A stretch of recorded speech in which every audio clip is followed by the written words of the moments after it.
اقرأ باسم ربك الذي خلق أعوذ بالله من الشيطان الرجيم بسم الله الرحمن الرحيم رب اشرح لي صدري ويسر لي أمري واحلل عقدة من لساني يفقه قولي সলাত অনুধাবন কোর্সের আজকের ক্লাসে আপনাদের সবাইকে স্বাগত জানাচ্ছি। আমি মোহাম্মদ উজ্জ্বল হোসাইন। আজকের ক্লাসে আমরা দোয়ামা সূরার প্রতিটি শব্দের অর্থ এবং এর গ্রামাটিক্যাল বিশ্লেষণ জানার চেষ্টা করব ইনশাআল্লাহ। ওয়া মা তাওফিকি ইল্লা বিল্লাহ আলাইহি তাওয়াক্কালতু ওয়া ইলাইহি উনিব। তো আমরা শুরু করি।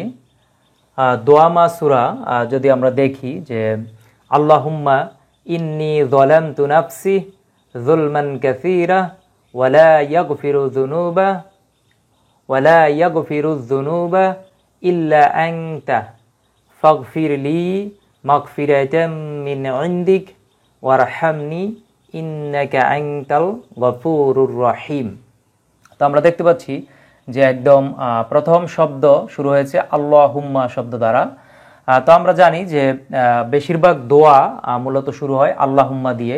আল্লাহুম্মা শব্দের অর্থ হচ্ছে হে আল্লাহ, হে আল্লাহ। এটা আল্লাহকে অ্যাড্রেস করা হয়, সম্বোধন করা হয়, তারপরে আল্লাহর নিকট বিভিন্ন কিছু চাওয়া হয় বা প্রার্থনা করা হয়। প্রথমে সম্বোধন করা হয় আল্লাহকে আল্লাহুম্মা শব্দ দ্বারা। তাহলে আল্লাহুম্মা, হে আল্লাহ, ইন্নী, ইন্নী শব্দটা যদি আমরা একটু বিশ্লেষণ করি, এই জায়গায় দুইটা অংশ আছে। একটা হচ্ছে ইন্না, আরবিতে ইন্না অর্থ হচ্ছে নিশ্চয়ই, নিশ্চয়ই, আর এর সাথে যোগ হয়েছে ইয়া, ইয়া অর্থ হচ্ছে আমি বা আমার। কিছু ক্ষেত্রে আমার আসবে আর কিছু ক্ষেত্রে আমি আসবে অর্থটা। তাহলে নিশ্চয়ই আমি, তাহলে এই জায়গায় আসবে ইন্নার পরে। ইন্নার পরে যখন ইয়া আসে তখন সেটা সাবজেক্টিভ ফর্মে হয়, বা ইন্নার পরে যে কোনো দমির আসলে সেটা সাবজেক্টিভ দমির হয়। হ্যাঁ, যাই হোক, তাহলে ইন্না এর সাথে ইয়া যোগ হলে শব্দটা হয় ইন্নী। এই যে এই শব্দটা হবে তখন ইন্নী মানে নিশ্চয়ই, আর ইয়া মানে আমি। তাহলে নিশ্চয়ই আমি, নিশ্চয়ই, নিশ্চয়ই আমি। আল্লাহুম্মা ইন্নী, হে আল্লাহ, নিশ্চয়ই আমি। যালামতু, যালামতু শব্দটা যদি আমরা একটু বিশ্লেষণ করি, আরবিতে তিন বর্ণ বিশিষ্ট একটি ভার্ব হচ্ছে যালামা। যালামা, যালামা মানে জুলুম, জুলুম করা বা সে জুলুম করলো। সংক্ষেপে যদি একবারে সুনির্দিষ্টভাবে বললে সে বা তিনি, সে জুলুম করলো, সে জুলুম করেছে বা করলো, যালামা। তো আমরা জানি যে এই যালামা এর সাথে থার্ড পারসন সিঙ্গুলার সাবজেক্ট হি, এটা হিডেন আকারে থাকে, he subject, third person singular এবং মুজাক্কার পুরুষবাচক। তাহলে যালামা, আমরা জানি যে এই যালামা এর শেষে যদি আমরা তাপেশ তু যোগ করি তাহলে সেটা সাবজেক্ট হয়ে যায় আই, যেহেতু এই জায়গায় তাপেশ তু আছে। হ্যাঁ, তাহলে যালাম, তখন মিমের উপর একটা সাকিন চলে আসবে। আর যালাম যদি তা থাকে, তা জবর তা, তাহলে সাবজেক্ট হয়ে যায় ইউ। যদি তা জবর তা সরিয়ে আমরা যদি তা পেশ তু দেই তাহলে সাবজেক্ট হয়ে যাবে আই। হ্যাঁ, তার মধ্যে দেখতে পাচ্ছেন একটু ডিফারেন্স। হ্যাঁ, যে একটা তা জবর তা, আবার তা পেশ তু, অথবা জবর এবং পেশের জন্য কিন্তু সাবজেক্ট চেঞ্জ হয়ে যাচ্ছে। তাহলে যালাম তু মানে আমি, সাবজেক্ট হয়ে যাবে তখন আমি। তাহলে এই যালামা ছিল সে জুলুম করলো, তাহলে যালাম তু সাবজেক্ট আই হলে কি দাঁড়ায়, আমি জুলুম করলাম, আমি জুলুম করলাম বা করেছি, একই কথা। হ্যাঁ, এটা হচ্ছে মাদি মতলাক, সাধারণ অতীতকালের ফরম্যাট থাকবে, যেটা ইংরেজিতে পাস্ট, যেটা ইংরেজিতে প্রেজেন্ট পারফেক্ট টেন্স। তাহলে যালামতু আমি জুলুম করেছি বা আমি জুলুম করলাম। তাহলে অর্থ দাঁড়াচ্ছে কি, আল্লাহুম্মা ইন্নী, হে আল্লাহ, নিশ্চয়ই আমি, যালামতু জুলুম করেছি, জুলুম করেছি। হ্যাঁ, নিশ্চয়ই আমি জুলুম করেছি। নাফসি, নাফসি যদি শব্দটা আমরা দেখি, আরবিতে তিন বর্ণ বিশিষ্ট একটি ভার্ব হচ্ছে নাফিসা। নাফিসা অর্থ হচ্ছে মিতব্যয়ী হওয়া, মিতব্যয়ী হওয়া অথবা হিসেবি হওয়া, হিসেব করে চলা, হিসেবি হওয়া, হিসেবি হওয়া। তাহলে এটা হচ্ছে 3 বর্ণ বিশিষ্ট মূল ভার্ব নাফিসা। এই নাফিসা থেকে এর যদি আমরা একটি নাউন দেখি তাহলে সেটা হচ্ছে নাফসুন।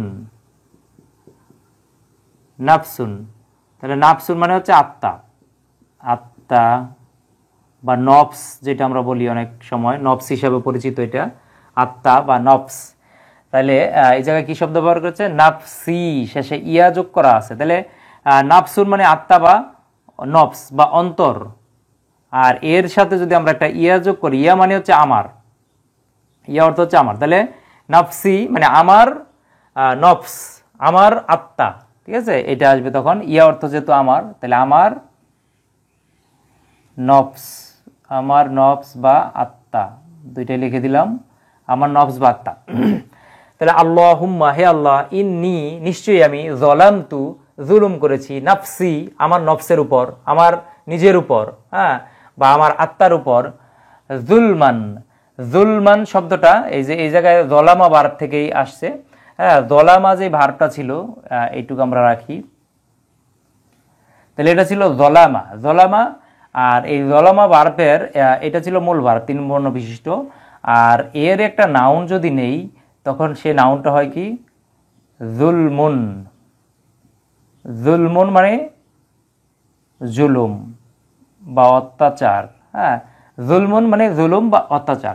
তো এই জায়গায় আমরা দেখতে পাচ্ছি যে জুলমুন না হয়ে হয়েছে কি? জুলমান। তার কারণ হয়েছে, তার কারণ হলো জুলমুন এটা যে নাউনটা, এটা হচ্ছে ইসেম, নাউন, জুলমুন জুলুম। তো এই ইসেমের শেষ বর্ণে যদি পেশ থাকে তাহলে সেটা হয় সাবজেক্ট। কোনো ইসেমের শেষ বর্ণের উপরে যদি জবর থাকে তাহলে সেটা অবজেক্ট, কোনো ইসেমের শেষ বর্ণে যদি জের থাকে তাহলে সেটা পসেসিভ ফরম্যাট থাকে, অধিকরণ কারক থাকে। তো যেহেতু আমরা এই জুলমুন শব্দটা এই জায়গায় অবজেক্ট হিসেবে ব্যবহার করা হয়েছে, যেমন আমরা যদি ভার্বকে প্রশ্ন করেছি, হ্যাঁ, এই যে যলামতু নাফসি, আমরা জুলুম করেছি, তাহলে কেমন জুলুম? অ্যাডভার্ব হিসাবে, যেটা অ্যাডভার্বটাকেও ইসেম বলা হয়। তাহলে জুলমান, জুলমান অনেক জুলুম, হ্যাঁ, এটা হচ্ছে এই যে জুলমুন ভার্ব থেকেই তখন যেহেতু এটা অবজেক্ট হিসেবে ব্যবহার করা হবে, হ্যাঁ, মাফউল হিসেবে ব্যবহার করা হবে, তখন দুইটা জবর দিতে হয়।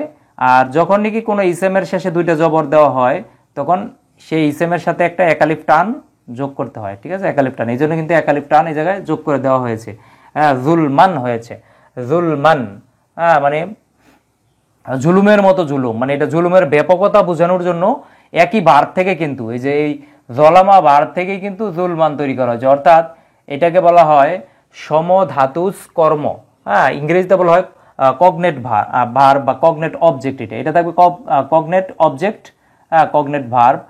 আর যেহেতু সমধাতুস কর্ম মানে একই ক্রিয়া থেকে যদি একই কর্ম তৈরি করা হয় তাহলে সেটা সমধাতুস কর্ম বলা হয়।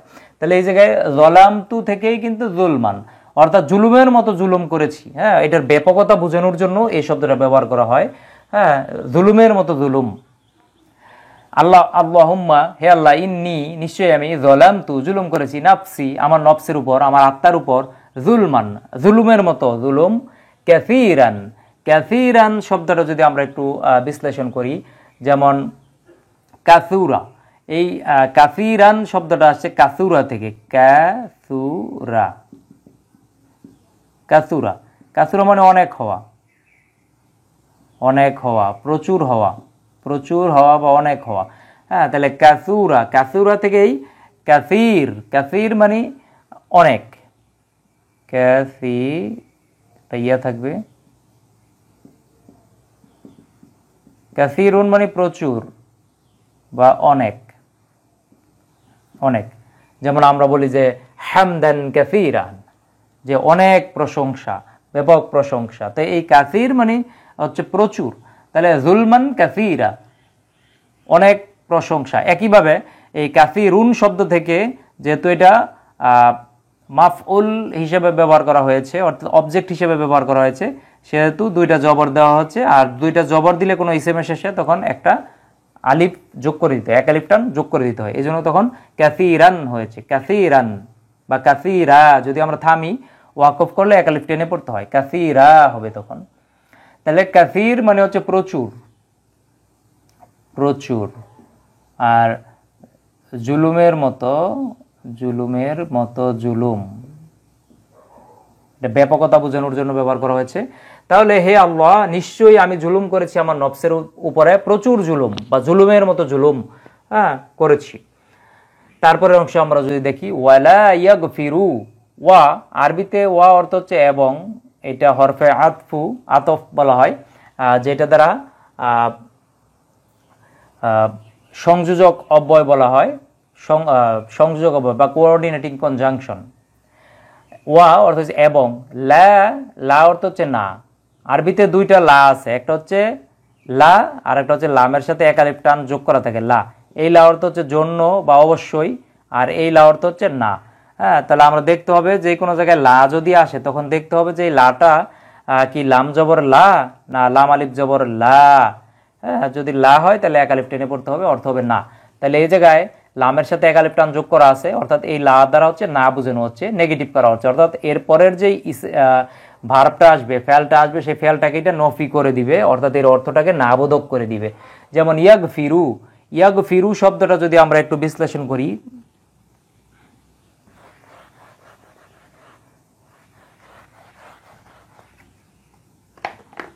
আরবিতে 3 বর্ণ বিশিষ্ট মূল ভার্ব যদি আমরা দেখি, গফারা, গফারা অর্থ হচ্ছে ক্ষমা করা, ক্ষমা করেছে।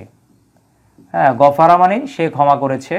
তো এটা হচ্ছে ভার্ব এবং এটা হচ্ছে অতীতকালের পাস্ট ফর্মে আছে, ফেলে মাদি, মাদি মতলাক অতীতকালের ফর্মেটে, গফারা সে ক্ষমা করেছে বা তিনি ক্ষমা করেছে, এভাবে আসবে অর্থটা।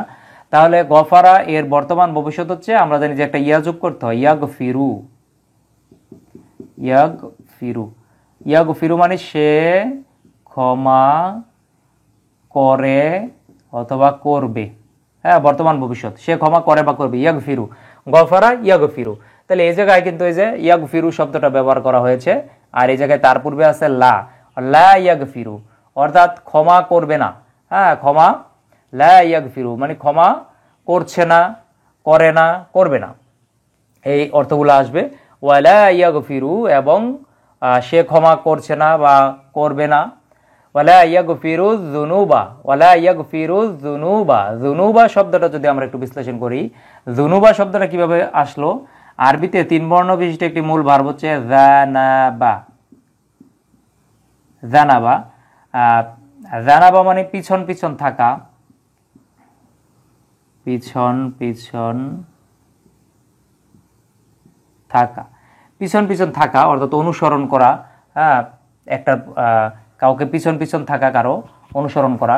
এই জানাবা এটা হচ্ছে ভার্ব, 3 বর্ণ বিশিষ্ট ভার্ব। এর একটি নাউন যদি আমরা দেখি, ইসেম, ইসেম যদি দেখি তখন সেই ইসেমটা হচ্ছে জানবুন, জানবুন মানে পাপ বা গুনাহ, পাপ বা গুনাহ। তাহলে এই জুনবুন হচ্ছে জুনবুন, জানবুন হচ্ছে গুনাহ, এটা এক বচনে আছে সিঙ্গুলার, আর এর যদি আমরা, এটা হচ্ছে সিঙ্গুলার ফরম্যাটে আছে, এর যদি আমরা প্লুরাল ফরম্যাট দেখি তখন হবে জুনুবুন, জুনুবুন মানে গুনাহসমূহ, পাপ সমূহ, পাপ সমূহ বা গুনাহসমূহ, জুনুব যেটা আমরা বলি, জুনুব। জানবুন মানে গুনাহ সিঙ্গুলার, আর জুনুবুন মানে অনেক গুনাহ, গুনাহসমূহ। তাহলে এই জায়গায় আছে কি জুনুবা, এই জায়গায় আছে জুনুবা, আর এই জায়গায় আমরা শব্দটা কি জুনুবুন। তো জুনুবুন থেকে জুনুবা কিভাবে আসলো আমি আর একটু বলি। যেমন এই জায়গায় আছে জুনুবুন, তার পূর্বে যদি আলিফ লাম যোগ করা হয়, যেমনটি এই জায়গায় আলিফ লাম যোগ করা হয়েছে, তাহলে আলিফ লাম যোগ করে একে নির্দিষ্ট করা হয়। সাধারণভাবে একটি ইসেম থাকে নাকিরাত, অর্থাৎ এটা অনির্দিষ্টভাবে থাকে, যে কোনো ইসেম অনির্দিষ্ট থাকে, তখন সে অনির্দিষ্ট অর্থাৎ নাকিরাত ইসেমকে মারিফাত অর্থাৎ নির্দিষ্ট করার জন্য তার পূর্বে আলিফ লাম বসানো হয়। এটা অনেকটা ইংরেজির দায়ের মতো। ইংরেজিতে যেমন টিএইচই যোগ করা হয়, টিএইচই যোগ করা হয় কোনো নাউনের পূর্বে, তাকে নির্দিষ্ট করার জন্য, ডেফিনিট করার জন্য আর্টিকেল বসানো হয়। একইভাবে এই যুনুবুন শব্দের পূর্বে যদি আলিফ লাম বসানো হয় তখন সেটা নির্দিষ্ট হবে, মারিফাত হবে, তখন সূত্র অনুসারে দুইটা পেশ থাকলে একটা পেশ কমে যাবে। হ্যাঁ, তাহলে আজ যুনুবু।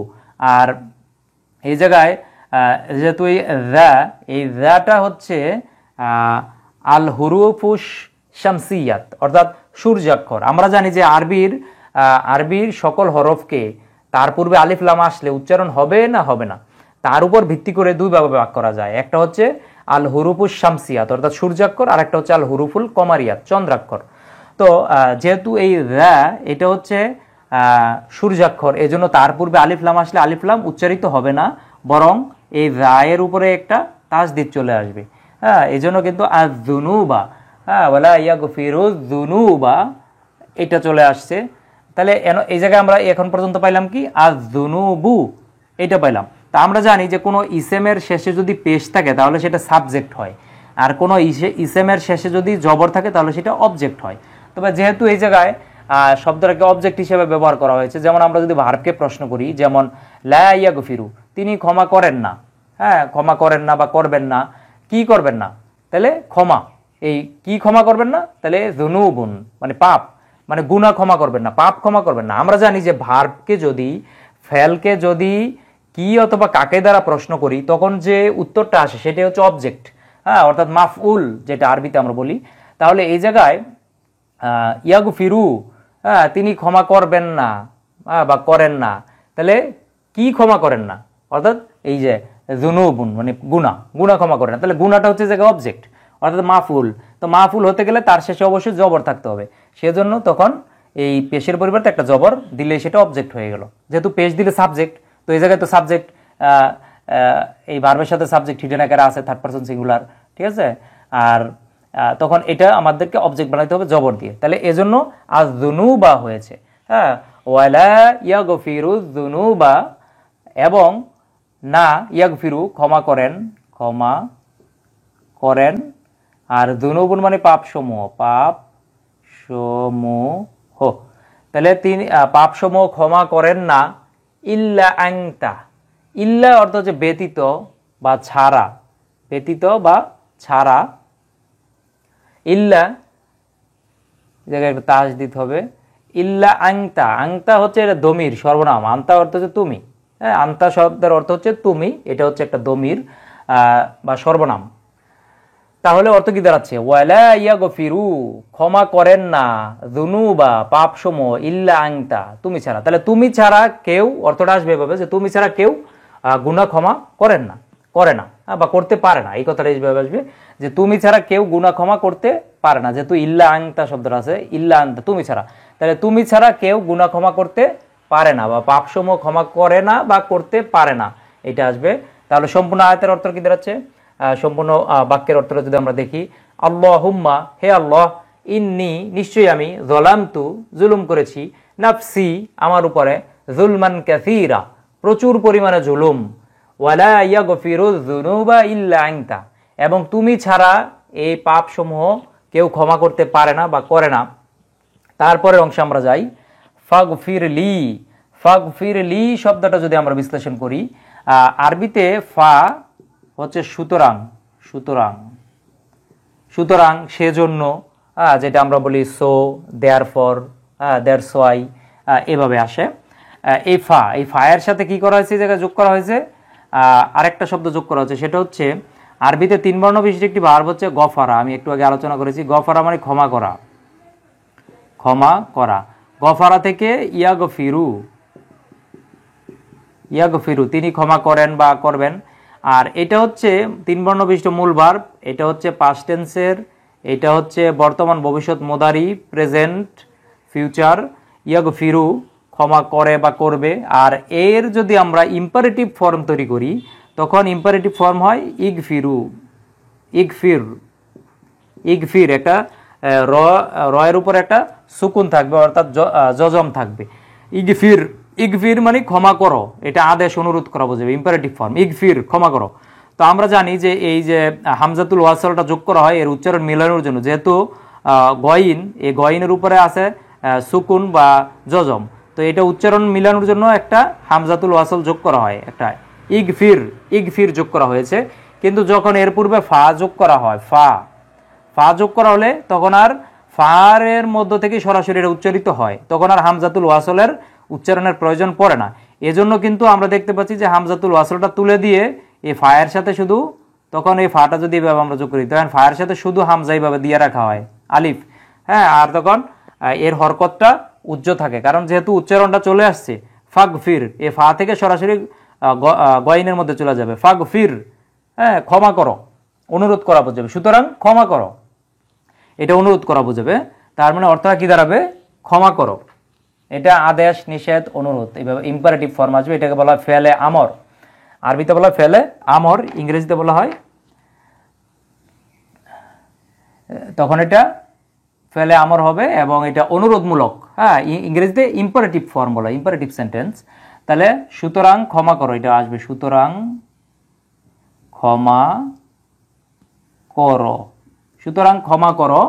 তারপরে আছে লি, লি এই জায়গায় দুইটা অংশ, একটা হচ্ছে লি অর্থ হচ্ছে জন্য, আর ইয়া অর্থ হচ্ছে আমার, আমার অথবা কখনো এটা আমাকে বোঝাবে, আমাকে বোঝাবে। তাহলে লি, এই লি যখন ইয়া এর সাথে যোগ হয় তখন একসাথে এটা কি উচ্চারণ হয়? এই দুটো যোগ হয়ে একসাথে উচ্চারণ হবে কি? লি, লি মানে আমাকে বা আমার জন্য, তখন কথাটা এইভাবে আসবে। তাহলে ফাগফির লি মানে আমাকে ক্ষমা করো, আমাকে ক্ষমা করো বা আমার জন্য ক্ষমা করো। ফাগফির লি আমার জন্য ক্ষমা করো বা আমাকে ক্ষমা করো। মাগফিরাতুন, মাগফিরাত শব্দটা মূলত এই গফারা থেকে আসছে। হ্যাঁ, আমরা যদি দেখি যে গফারা,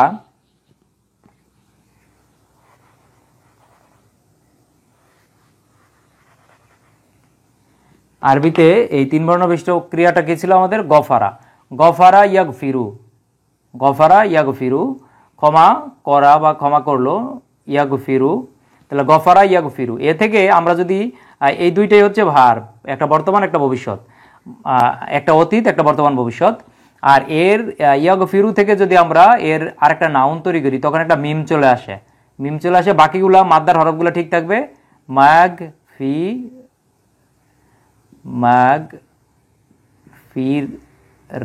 একটা তা চলে আসবে, মাগফিরাত, মাগফিরাত মানে ক্ষমা, ক্ষমা, মাগফিরাত। যেমন আমরা বলি যে রহমত, বারকাত এবং মাগফিরাতের মাস রমাদান মাস। তাহলে মাগফিরাত, মাগফিরাত মানে ক্ষমা। তাহলে এই জায়গায় মাগফিরাত শব্দটা সরাসরি ব্যবহার করা হয়েছে। হ্যাঁ, মাগফিরাত। তাহলে মাগফিরাত শেষে তায়ের উপরে জবর দেওয়া হয়েছে, দুইটা জবর দেওয়া হচ্ছে, কারণ আমি আগেই বলেছি যে যদি অবজেক্ট হিসেবে ব্যবহার করা হয় তাহলে দুইটা জবর বা একটা জবর দিতে হয়। যখন নির্দিষ্ট থাকে তখন একটা জবর দিতে হয়, যখন অনির্দিষ্ট থাকে তখন দুইটা জবর দিতে হয়। যেমন এই যে মাগফিরাত, এর পূর্বে আলিফ লাম নেই, আলিফ লাম না থাকলে সেটা অনির্দিষ্ট অর্থাৎ নাকিরাত থাকে, এই জন্য দুইটা জবর হয়েছে। আর যদি আলিফ লাম থাকতো তাহলে একটা জবর থাকতো। যাই হোক, তাহলে মাগফিরাতাম, যেহেতু এই তায়ের উপরে দুইটা জবর দেওয়ার কারণে এটা যখন দুইটা জবর থাকে, আরবিতে কোনো ইসেমের শেষে যদি দুইটা জবর থাকে, যেটাকে তানউইন বলা হয়, তানউইন যদি থাকে, তানউইনের পরের শব্দের শুরুতে যদি মিম থাকে, হ্যাঁ মিম সাকিন থাকে, তখন মিম থাকলে সেটা একসাথে উচ্চারিত হয়ে যায়, ঈদগাম হয়। হ্যাঁ, যেটা তাজউইদের নিয়ম অনুযায়ী সেটা ঈদগাম হয়ে যায়। তো ঈদগাম করার জন্য মিমের উপরে এই জায়গায় তাসদিদ দেওয়া হয়েছে, ঠিক আছে, মিমের উপরে তাসদিদ দেওয়া হয়েছে, যাতে করে ঈদগাম করে মাগফিরাতাম একসাথে মিমের সাথে উচ্চারণ করা যায়। তাহলে মাগফিরাতাম মিন, মাগফিরাত মানে ক্ষমা, ক্ষমা, আর মিন অর্থ হচ্ছে হতে, এটা হচ্ছে আরবি প্রিপোজিশন। ইংরেজিতে যেমন প্রিপোজিশন আছে, যেমন ফ্রম, ফ্রম অর্থ হচ্ছে হতে, আর আরবিতে সেটা হচ্ছে মিন, মিন অর্থ হচ্ছে হতে, এটা হচ্ছে হরফে জার অর্থাৎ আরবি প্রিপোজিশন। তাহলে মিন, ইন্দিকা, ইন্দা অর্থ হচ্ছে নিকটে, আর কা অর্থ হচ্ছে তোমার। হ্যাঁ, ইন্দিকা তাহলে তোমার নিকটে। ইন্দা, ইন্দা শব্দটা না হয়ে এই জায়গায় ইন্দি হয়েছে, কারণ তার পূর্বে মিন আছে, মিন হচ্ছে হরফে জার। আমরা জানি যে হরফে জারের পরে যদি কোনো ইসেম আসে তাহলে তার শেষে অবশ্যই একটা জের বা কাসরা দিতে হয়। তাহলে এই যে মিন এটা হরফে জার, আর ইন দা ছিল শব্দটা, কিন্তু এই জায়গায় যেহেতু মিন হরফে জার আছে তাইলে ইন দা না হয়ে ইন দি হয়েছে। ঠিক আছে, এর কারণ হচ্ছে আগে হরফে জার আছে মিন। তাহলে ইন দিকা অর্থাৎ তোমার নিকট, তোমার নিকট, কা মানে তোমার, আর ইন্দা মানে নিকটে। তাহলে মিন ইন্দিকা তোমার নিকট হতে মাগফিরাত ক্ষমা করো। তাহলে তোমার নিকট হতে হ্যাঁ, আমাকে ক্ষমা দান করো, অর্থাৎ আমাকে ক্ষমা করো, এই কথাটাই বুঝাবে। হ্যাঁ, যে তোমার নিজ থেকে আমাকে ক্ষমা করো, এইভাবে আসবে অর্থটা। ওয়ারহামনি, ওয়ারহামনি শব্দটা আরবিতে ওয়া অর্থ হচ্ছে এবং, এটা হরফে আতফু, হ্যাঁ, অর্থাৎ কোঅর্ডিনেটিং কনজাংশন, এর অর্থ হচ্ছে এবং। হ্যাঁ, এবং কি করো, মিন ইন্দিকা, তোমার নিকট থেকে ক্ষমা করো, ওয়ারহামনি, এবং রহম করো।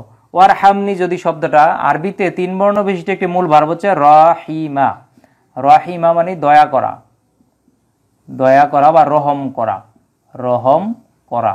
হ্যাঁ, রাহিমা, রহম করা বা দয়া করা। তো এইটা হচ্ছে 3 বর্ণ বিশিষ্ট একটি ভার্ব। রহিমা ইয়ারহামু, রহিমা এটা অতীতকালের ফর্ম, এর বর্তমান ভবিষ্যৎ হচ্ছে ইয়ারহামু, ইয়ারহামু এটা হচ্ছে বর্তমান ভবিষ্যৎকালের ফর্ম।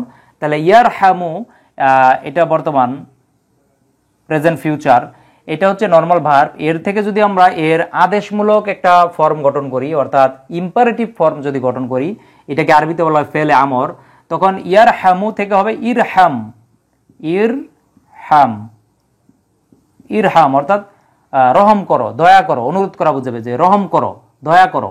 তো এই শব্দটা এই জায়গায় ব্যবহার করা হয়েছে।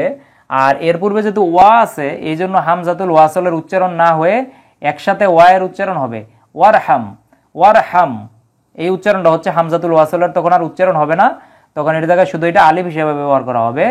ঠিক আছে, ওয়ারহাম এবং দয়া করো এবং রহম করো। তারপরে আছে কি নি, নি মানে আমাকে। আরবিতে নি ভার্বের সাথে নি যোগ হয়। হ্যাঁ, ইসেমের শেষে ইয়া যোগ হলে আমার বুঝায়, আর ভার্বের শেষে নি যোগ হলে আমাকে বুঝাবে। ওয়ারহাম নি, তাহলে অর্থ দাঁড়াবে কি, আমাকে, এটা আসবে আমাকে রহম করো, আমাকে রহম করো, আমাকে রহম করো বা দয়া করো। ওয়ারহাম নি, আমাকে রহম করো এবং দয়া করো। ইন্নাকা, ইন্না অর্থ নিশ্চয়ই, কা অর্থ হচ্ছে তুমি, নিশ্চয়ই তুমি, নিশ্চয়ই তুমি। আবারও আছে আন্তা, আন্তা অর্থ তুমি, যেহেতু আমি আগে আলোচনা করেছি যে আন্তা, আংতা মানে তুমি, এটা হচ্ছে দমির, আরবি দমির অর্থাৎ সর্বনাম। তো এখন প্রশ্ন আসে যে এই জায়গায় ইন্নাকা নিশ্চয়ই তুমি, আবার আছে আন্তা তুমি, দুইবার তুমি ব্যবহার করা হয়েছে একটু এই জায়গায় তাগিদ দেওয়ার জন্য, অর্থাৎ জোর বোঝানোর জন্য। অর্থাৎ একবার বলা আছে ইন্নাকা নিশ্চয়ই তুমি, আবার আছে আন্তা তুমি। তার মানে কি দাঁড়াচ্ছে যে তুমি ই, একটা ই চলে আসবে যে তুমি ই, অর্থ পরে কি আসে, ইন্নাকা আনতাল গফুরুর রহিম, তুমিই হচ্ছ ক্ষমাশীল এবং দয়ালু। হ্যাঁ, এটার উপরে গুরুত্ব বোঝানোর জন্য, পরের শব্দের উপরে গুরুত্ব বোঝানোর জন্য দুইবার তুমি ব্যবহার করা হয়েছে, একটা ইন্নাকা আবার আংতা। হ্যাঁ, তুমি অর্থাৎ তুমি ই, একটা জোর বোঝাবে ই দ্বারা, যে তুমি ই গফুরুর রহিম। তাহলে গফুর শব্দটা যদি আমরা দেখি, গফারা ভার্ব থেকে আসছে। যে আপনারা যদি মাদ্দাটা দেখেন, হ্যাঁ, 3 বর্ণ বিশিষ্ট যে মাদ্দাটা গইন ফা র, এটা ঠিক আছে। তাহলে গইন ফা র, এই যে আমরা ভার্ব পেয়ে গেলাম, মাদ্দা থেকে আমরা ভার্বটা ধরে ফেললাম। তাহলে গফারা ইয়াগফিরু মাগফিরাত। হ্যাঁ, এর আরেকটা নাউন হচ্ছে তখন গফুর, গফুর তখন চলে আসবে গফুর, এটা গইন।